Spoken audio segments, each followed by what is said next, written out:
As the footage continued to play, Delegate Sixtall gestured with his upper appendages, creating a three-dimensional rendering of human neurochemistry that hovered above the council floor. "What you're witnessing isn't simply adrenaline or survival instinct," he explained. "The human berserker state involves a complex cascade of hormones and neurotransmitters that temporarily rewire their neural pathways. Pain receptors shut down. Muscle inhibitors, evolved safeguards that prevent humans from damaging their own bodies through excessive force, are bypassed entirely." Elder Vosh of the Silicon Communion raised a crystalline appendage. "Surely other species experience combat stress responses. How does this differ?" Sixtall nodded gravely. "The distinction is crucial. Other predator species enter heightened states of aggression, yes, but they remain bound by evolutionary constraints and rational self-preservation. Humans in berserker state show complete disregard for personal survival when protecting their social units." He gestured again, and the hologram shifted to display Sarah Chen's medical scan taken minutes after the Dricor incident. Her skeleton glowed with hairline fractures. Internal bleeding highlighted her organs in ominous red. This human continued fighting with 3 broken ribs, a punctured lung, and blood loss that should have induced unconsciousness, said Chief Medical Observer Nara Teth, stepping forward with the fluid grace of her aquatic species. Moreover, she reports no memory of pain during the incident. When interviewed afterward, she stated only that something went cold inside when she saw her colleague killed. A murmur rippled through the council chamber. The Dothrak ambassador, its translator struggling to convey its electromagnetic communication, pulsed with skepticism. This was a unique incident, it transmitted. A statistical anomaly. If only that were true, Sixtall countered, initiating a rapid sequence of Earth footage spanning the last century. A slender human lifting a ground vehicle to save a trapped child.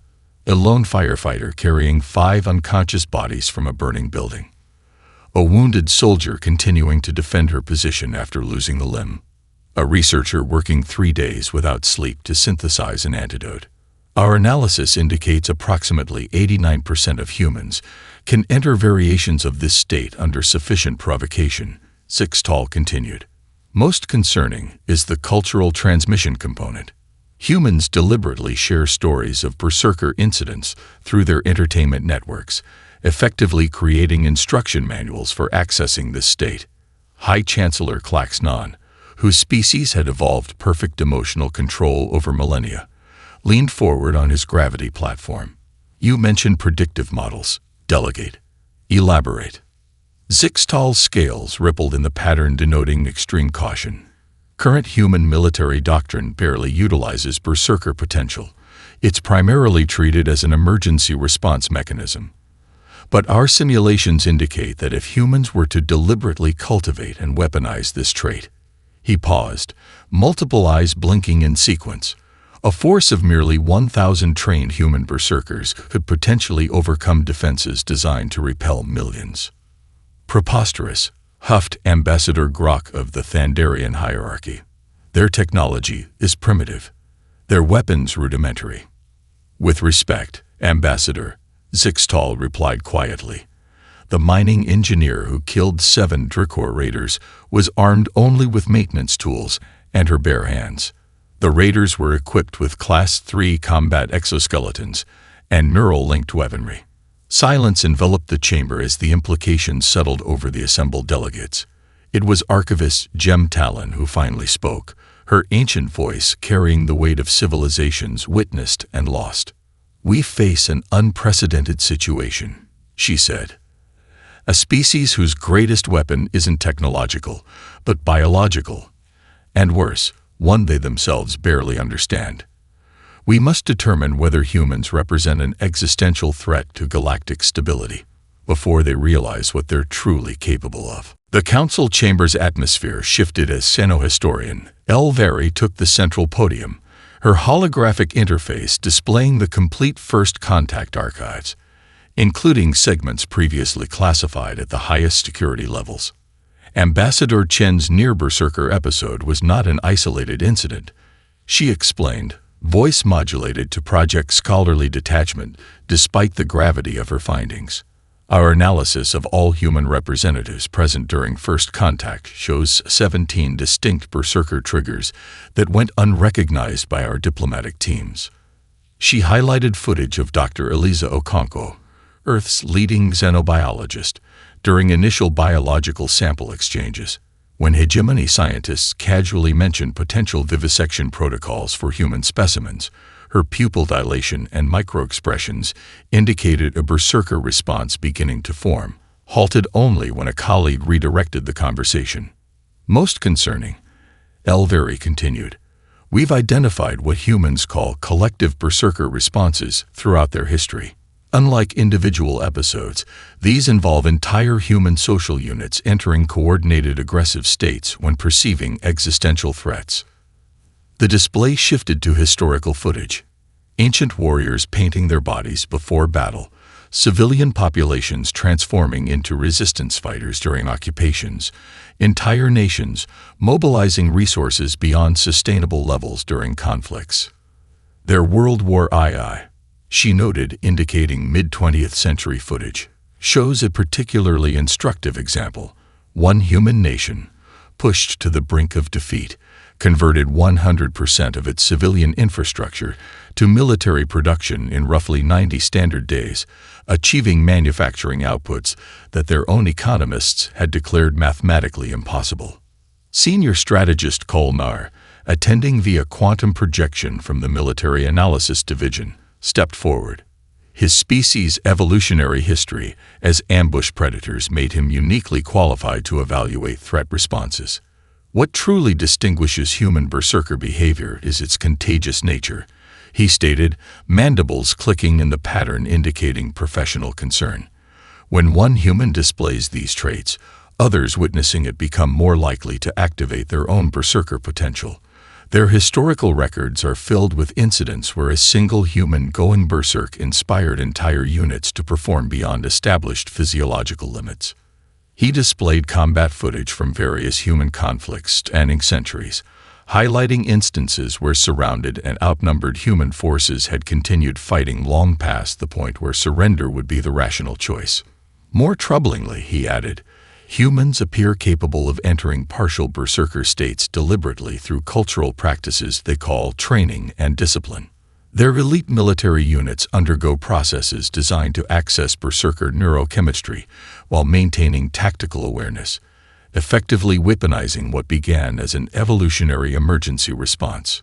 The chamber's ambient lighting pulsed momentarily as the quantum consciousness representative integrated the new information. Query. It transmitted directly to all minds present. If humans possess this capability intrinsically, why have they not dominated their own planet more completely? Internal limitations must exist. Medical observer Neret Teth nodded, her fluid movements indicating agreement. The Berserker state carries significant biological costs, she explained. The neurochemical cascade damages organs, strains cardiovascular systems, and can induce post-episode psychosis. Untrained humans typically experience total collapse after extended Berserker periods. Additionally, their frontal lobe development creates strong inhibition against accessing these states except in genuine emergencies. Zixtal stepped forward again, which brings us to our most crucial finding. Human technological and social development appears to be reducing these limitations. Their medical advancements increasingly mitigate the physical aftereffects. Their psychological sciences are mapping the neural pathways involved. And most concerning, their military enhancement programs are explicitly targeting the biological governors that prevent sustained Berserker states. He displayed the classified development timeline of human combat stimulants, neural implants, and genetic modification programs. We estimate that within 3 to 5 generation cycles, humans may develop the capability to enter and maintain Berserker states at will, without significant biological drawbacks, Zixtal concluded soberly. When that occurs, Every strategic doctrine in the Council's 20,000-year history will become obsolete overnight. The Grand Chamber's architectural acoustics amplified the growing discord as factions solidified around competing responses to the human question. Illumination panels shifted to accommodate the photosensitivity needs of agitated delegates, casting the chamber in a mosaic of conflicting light spectrums.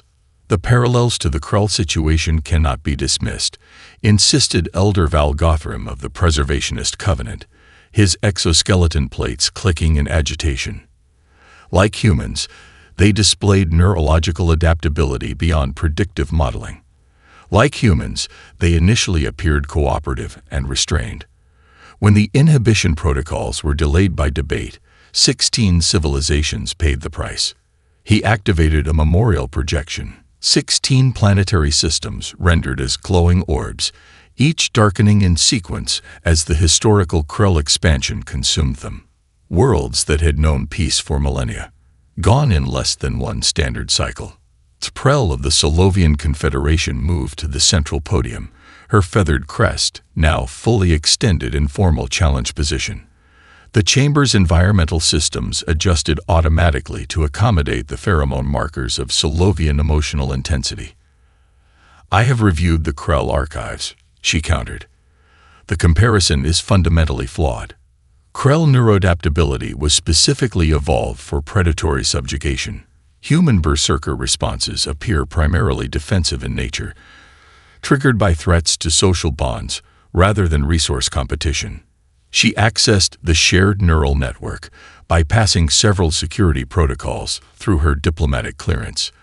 The display shifted to restricted footage that few in the chamber had witnessed, the aftermath of the Solovian near-extinction event centuries earlier. "My ancestors faced containment policies based on similar fears," she continued, as the display showed Solovian empaths in neural suppression chambers. "3/4 of my species died before the Council acknowledged its error.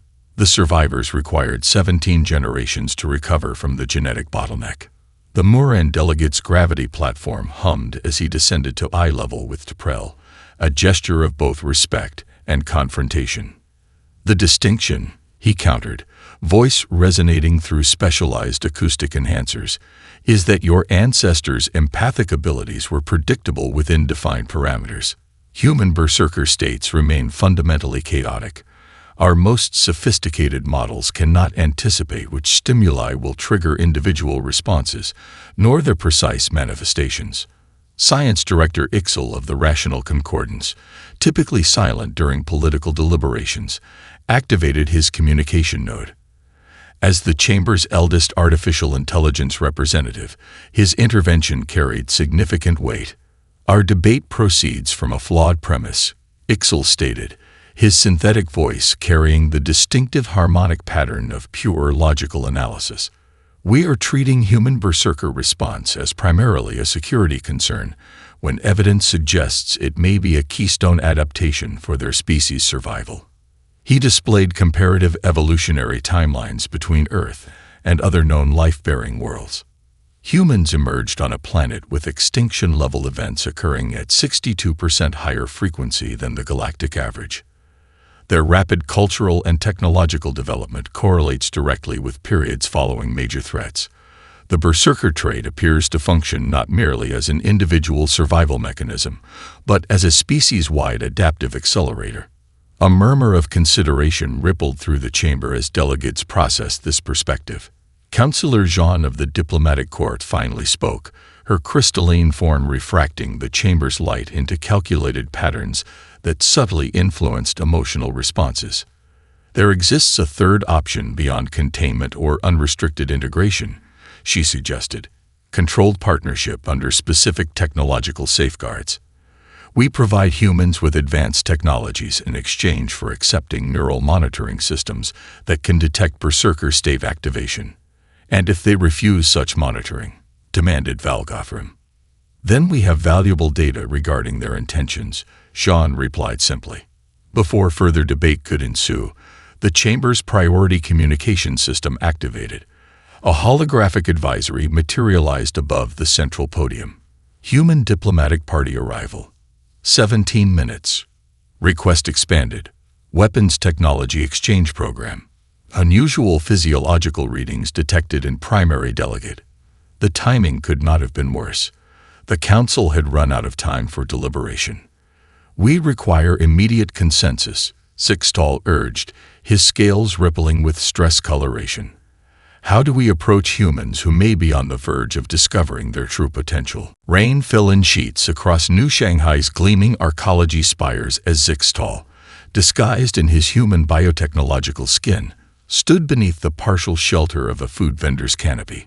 His human appearance, a middle-aged academic with salt and pepper hair and horn-rimmed glasses, had been carefully crafted to attract minimal attention while granting access to educational institutions.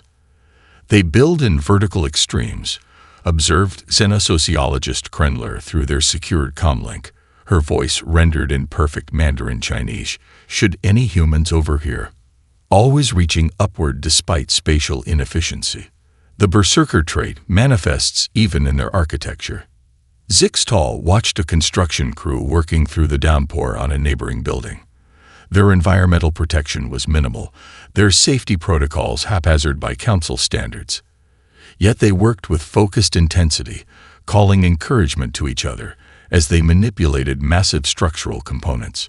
Today marks the 57th consecutive day this crew has exceeded their scheduled labor parameters, noted Krenler. The project manager informed them yesterday that completion bonuses would be denied due to material cost overruns. Logic suggested they would reduce effort accordingly. Yet they increased pace instead, Sixtall replied, observing a worker leap across a dangerous gap to secure a loose cable. The financial incentive has been replaced by social cohesion and collective accomplishment. His ocular implants, disguised as human irises, recorded the worker's vital signs from 30 meters away. Elevated heart rate, increased adrenaline, endorphin cascade, a mild berserker state normally associated with combat, repurposed for creation. Their observation route took them past New Shanghai University, where they paused to observe a phenomenon their team had documented across multiple human educational centers. Through rain-streaked windows, they watched students preparing for examination periods. Many had gone without sleep for dangerous durations, sustaining themselves on stimulants as they absorbed and processed information volumes that strained cognitive capacity. The academic berserker state, murmured Sixtall, voluntary suffering for abstract achievement. They continued their circuit to the hospital district, where their team's medical observer had been embedded for 3 months. Dr. Nalkiri met them in the nutrition center, her human disguise showing the strain of maintaining unfamiliar facial expressions for extended periods. I witnessed 3 separate medical berserker incidents in the past rotation, she reported, voice kept low. A surgeon performed a 12-hour microvascular procedure without breaks after 2 other specialists declared the case hopeless. An emergency physician treated 27 patients in succession during a transit accident, continuing despite a personal injury. A research pathologist worked 3 consecutive days when a new viral strain appeared, refusing scheduled rest periods. Krenler's expression displayed the appropriate human concern. Were these exceptional individuals? That's what troubles me, Dr. Nalkiri replied. By all measures, they were entirely average humans until specific triggers activated their berserker responses. The hospital administrator described their actions as dedicated but not extraordinary. This suggests that behaviors we classify as extreme represent their cultural baseline. Their final observation point was the most perplexing to the council team. A mixed martial arts training center. Through special dispensation, Sixtall had embedded himself as a visiting instructor, allowing close observation of humans voluntarily inducing controlled micro-berserker states. They watched a sparring session where 2 humans, despite being friends outside the training environment, struck each other with significant force. Brain scans showed localized berserker activation, enough to override pain responses and normal strength limitations, but carefully contained within cultural parameters. They're practicing, Sixtall realized with sudden clarity. Not just the physical techniques, but the neurological state itself. learning to access Berserker biochemistry while maintaining conscious control. Later that night, in their secured communications center disguised as an academic office, Zixtal composed his most troubling report to the Council. "We have fundamentally misunderstood human Berserker capacity," he transmitted. "It is not merely a combat response, but a general adaptive mechanism they apply across their civilization. They have intuitively learned to modulate its expression for different contexts: creation, learning, healing, competition. Most concerning, they are developing techniques to access these states deliberately while maintaining rational function. The Council's containment protocols are designed for species who become dangerous through technological advancement.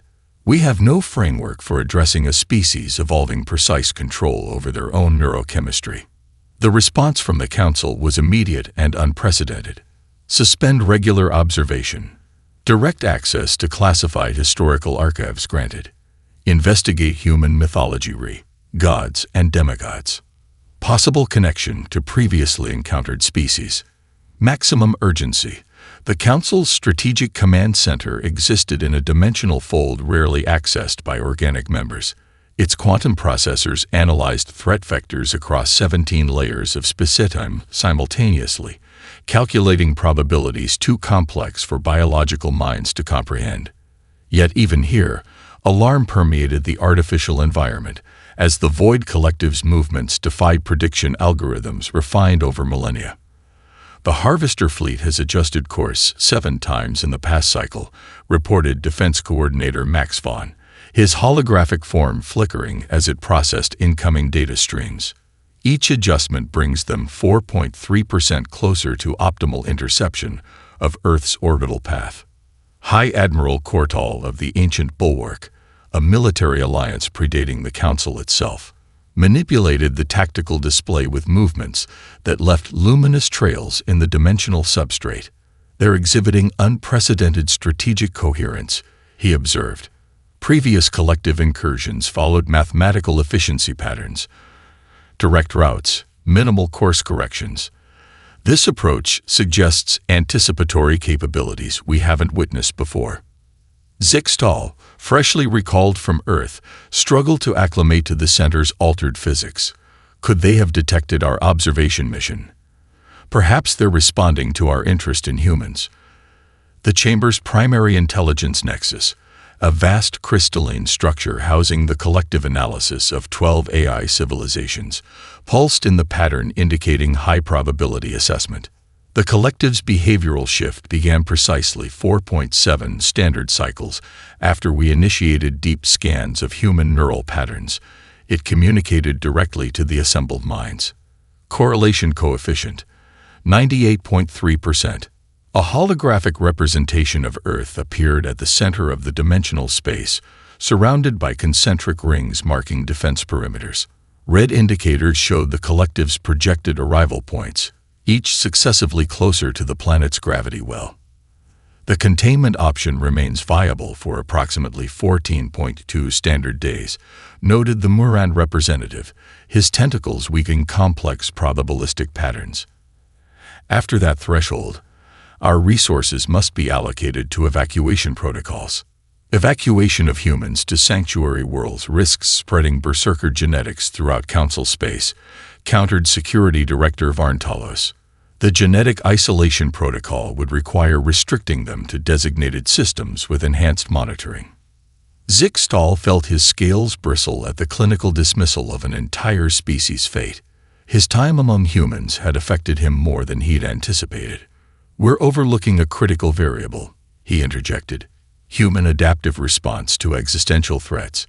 If we inform them of the collective's approach, their entire civilization may enter a state analogous to individual Berserker response, accelerated technological development, resource mobilization beyond normal parameters, unprecedented social cohesion." The dimensional space rippled as the intelligence nexus processed this suggestion. Historical precedent supports this assessment, it acknowledged.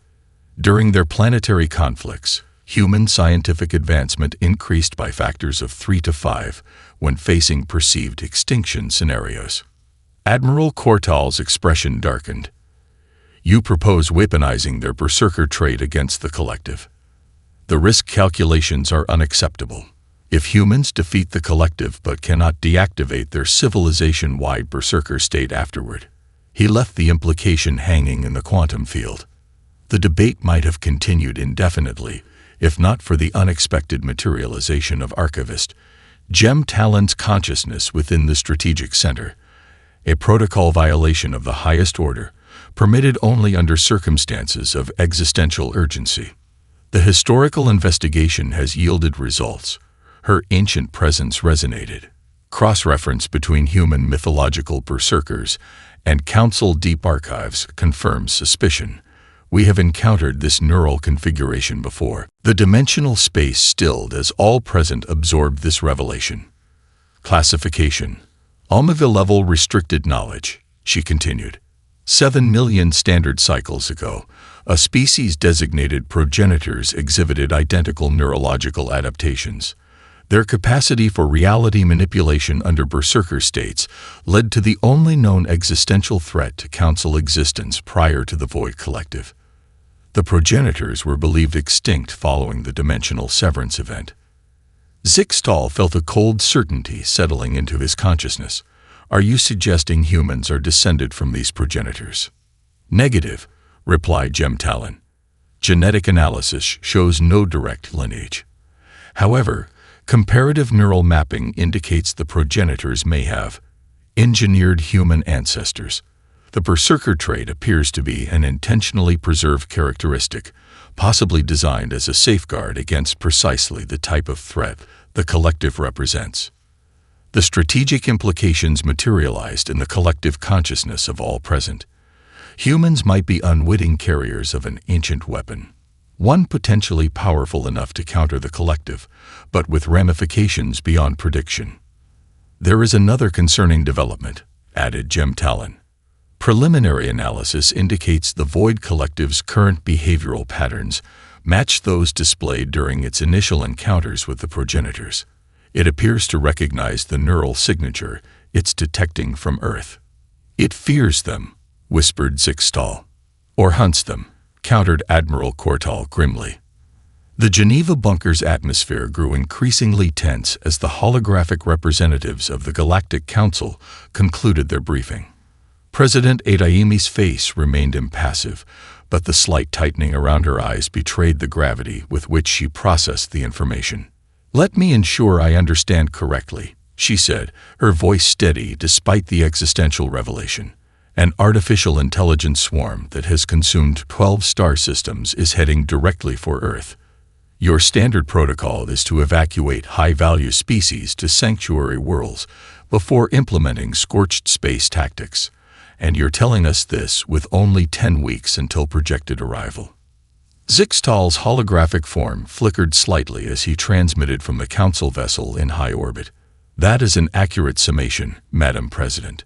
General Helena Santos, Earth Defense Force Commander, leaned forward, her weathered face illuminated by the holographic tactical display.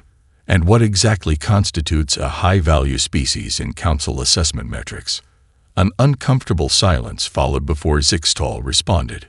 The Council evaluates species based on technological contribution potential, genetic uniqueness, and integration stability factors. I must be transparent. Humanity's Berserker trait has complicated your classification. Secretary of Science Lu Wei, who had remained silent until now, removed his glasses and pinched the bridge of his nose. Translated from diplomatic language, we're too unpredictable to be trusted with full refugee status, but too potentially useful to be abandoned entirely. Ambassador Chen, whose near-Berserker episode during First Contact remained unknown to the human delegation, studied the Muran representative's holographic tentacle patterns. His xenobiology training allowed him to recognize the subtle signaling indicating extreme discomfort. You haven't told us everything, Chen stated flatly. The Void Collective doesn't choose targets randomly. Why Earth? The Muran's tentacles stilled completely, a concerning signal even to those unfamiliar with their communication patterns.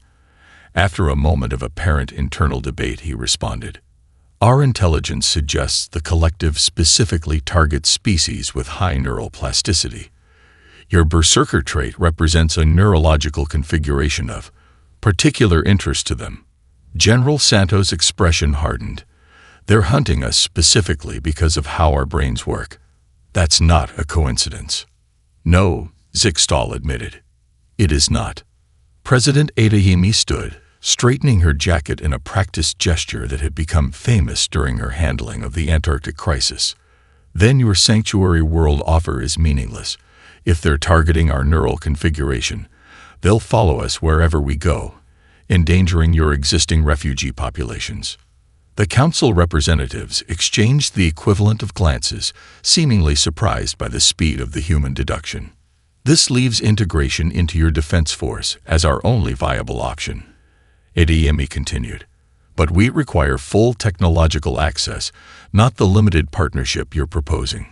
Impossible. The Muran representative responded immediately. Council protocols prohibit sharing Class A weapons technology with species who haven't completed the integration process. What happened next would be studied in Council diplomatic academies for generations. President Adeyemi walked directly through the holographic projections to a secure terminal and entered a complex authorization code. The bunker's massive display screens activated simultaneously, showing real-time feeds from human research facilities worldwide. We've been studying the technology you've already shared, she said calmly. Your energy conversion principles, quantum communication protocols, gravitational manipulation theories. We've made adaptations. The screens displayed prototypes that caused visible reactions among the council representatives. Weapon systems that incorporated council principles but modified in ways their scientists hadn't considered, defensive technologies reconfigured for offensive capabilities, propulsion systems optimized beyond council efficiency standards. Impossible, whispered the Muran delegate. These advancements should have taken decades to develop. 97 days, corrected Secretary Liu. Since we first detected unusual activity at the edge of our solar system. We didn't know what it was, but historical pattern recognition suggested an extinction-level threat. Our research divisions entered accelerated development protocols immediately. Zixtal recognized the implications instantly. The humans had entered a civilization-wide berserker state before even knowing the specific danger. Their entire species was already operating beyond normal parameters. We don't need your charity, President Adeyemi stated. We need your partnership. The collective is coming for us specifically, which means we're central to any effective defense. The question isn't whether humans will fight. It's whether we fight alongside the council or alone. Admiral Kortal, who had remained silent until now, activated his direct communication channel. The human's assessment is correct. He transmitted to his fellow council members on a secure frequency. We've just witnessed precisely what the archives warned us about. The progenitor safeguard has activated. The command deck of the council flagship Eternal Vigilance had been redesigned to accommodate human neurological interfaces, a modification completed in 14 days rather than the standard 6 months. Admiral Kortal watched with a mixture of fascination and dread as human tactical officers integrated with systems designed for species with centuries more advanced evolution. Collective breach at Sector 7 Gamma, reported Senior Tactician Yuri Petrov, his eyes moving rapidly beneath closed lids as his neural link processed battlefield data at speeds that should have caused cerebral hemorrhaging. Their harvester units have adapted to our phase shift defense grid. Efficiency increased by 22% since last engagement. Admiral Kortal's attention shifted to the primary tactical display, where Lieutenant Commander Diana Reyes' ship, the retrofitted human vessel Defiant, executed a maneuver that violated 3 laws of conventional space combat doctrine simultaneously. Her vessel dove between 2 collective harvesters, weapons firing in patterns that seemed random until the collective's adaptive shields suddenly collapsed under the mathematically chaotic assault. How is she calculating those firing solutions? Demanded the Muran weapons officer. Our targeting AIs can't predict effective patterns against their adaptive shielding. She isn't calculating. explained Dr. Werner from the Human Scientific Liaison Team. She's improvising, using intuition rather than computation. The Berserker state enhances pattern recognition while suppressing normal risk assessment. Before the Muran could respond, emergency alerts flashed across the command center. The collective had deployed a new weapon variant, massive energy-draining fields that immobilized conventional vessels instantly. 3 Council dreadnoughts were already disabled, their crews facing imminent harvesting. All vessels withdraw from Sector 8, ordered Admiral Cortal. Recalculate approach vectors for. Belay that, interrupted General Santos, her voice cutting through the command deck with unexpected authority. Protocol Berserker is now in effect. Throughout the fleet, human operators activated neural interfaces that Council safety protocols had classified as potentially lethal. Emergency medical monitors were disabled. Physiological limiters disengaged. Chemical suppressors purged from human bloodstreams. The effect was immediate and terrifying. On the disabled dreadnought Luminous Accord, Marines Captain Marcus Chen overrode his exosuit's safety protocols, pushing its mechanical amplification beyond structural tolerance. Hydraulics whined as he physically tore through the bulkhead separating his trapped squad from the escape pods, the suit's frame warping from stresses it was never designed to withstand. His vitals showed 3 broken ribs, a dislocated shoulder, and endocrine levels incompatible with conscious function. Yet he continued extracting personnel while reciting calm evacuation instructions. Aboard the Defiant, Lieutenant Commander Reyes initiated what Council records would later designate as the impossible maneuver. With life support failing and hull integrity compromised in 17 locations, she accelerated directly into the collective's energy drain field at maximum velocity. Standard physics predicted complete energy depletion and immediate crew death. Instead, Reyes ordered all power diverted to a modified gravitational singularity, an experimental weapon her engineering team had developed by merging Council theories with human particle physics. "What is she doing?" demanded Admiral Cortal, watching the suicidal approach. Dr. Werner's expression reflected grim understanding. "Creating a cascading gravitational inversion. If she succeeds, the energy drain field will collapse upon itself. The calculations for such a maneuver would require—" "She's not calculating," Werner interrupted. "She's feeling her way through it." On the tactical display, the Defiant vanished into the heart of the energy field. For 11 seconds, nothing happened. Then a blinding flare erupted as the field inverted, creating a short-lived but catastrophic gravitational shear that tore 3 collective harvesters apart. The Defiant emerged from the collapsing phenomenon, its hull glowing from energies that should have vaporized it entirely. Lieutenant Commander Reyes' life signs were critical but stable, her berserker state keeping her conscious and functional despite physical conditions that Council medical science classified as incompatible with continued existence.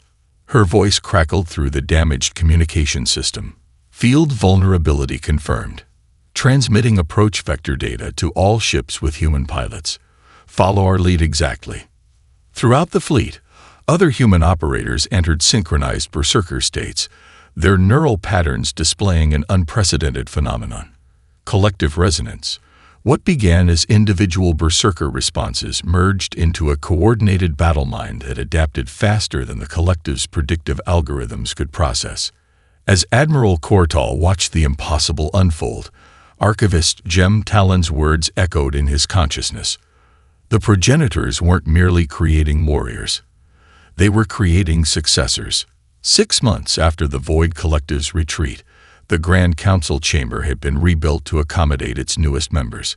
Human delegates now occupied seats in a section previously reserved for observer species, a protocol violation that had been overwhelmingly approved through emergency legislation. Zixtal, newly elevated to the Council's inner circle, surveyed the chamber with a perspective forever altered by his experiences. The physical reconstruction barely concealed the deeper transformation occurring within galactic civilization's power structures.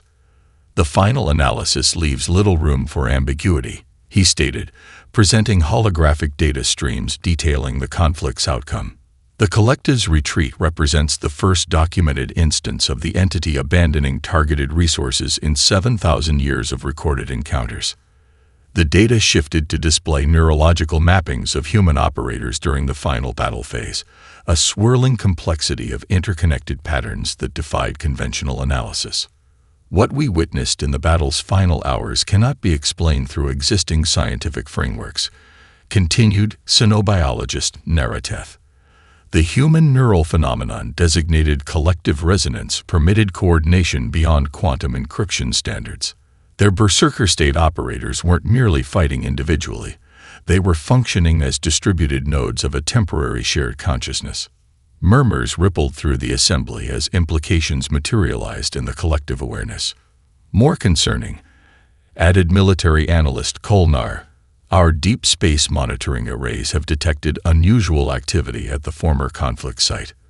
The quantum residue from human Berserker-enhanced weapons appears to be reconfiguring local space-time in patterns matching ancient progenitor technologies previously considered mythological. A new hologram appeared, an intricate lattice of energy signatures at the battle's epicenter, slowly forming structures with disturbing similarities to theoretical designs found in the oldest council archives. The Moran Delegate, his tentacles arranged in the formal pattern denoting existential concern, addressed the assembly.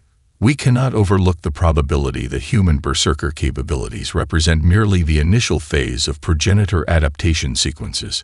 Historical records suggest their engineered species underwent evolutionary leaps following significant stressors. High Chancellor Klaxnon activated the secure dimensional fold, bringing the meeting into the restricted informational space reserved for extinction-level discussions. "We face unprecedented circumstances," he stated, his perfectly controlled voice nonetheless conveying the gravity of his assessment.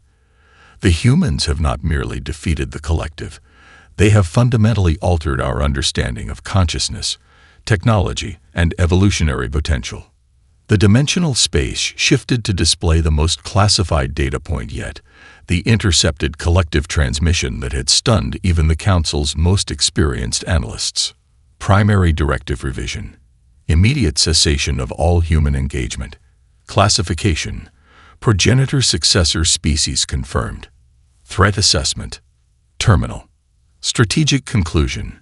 Humans do not defend. They transform. When evolutionary pressure applied, they become what is required. Final analysis. When humans go berserk, not even gods can save you. As the implications settled across the assembly, Captain Diana Rice entered the chamber, her formerly junior status elevated after her actions during the conflict.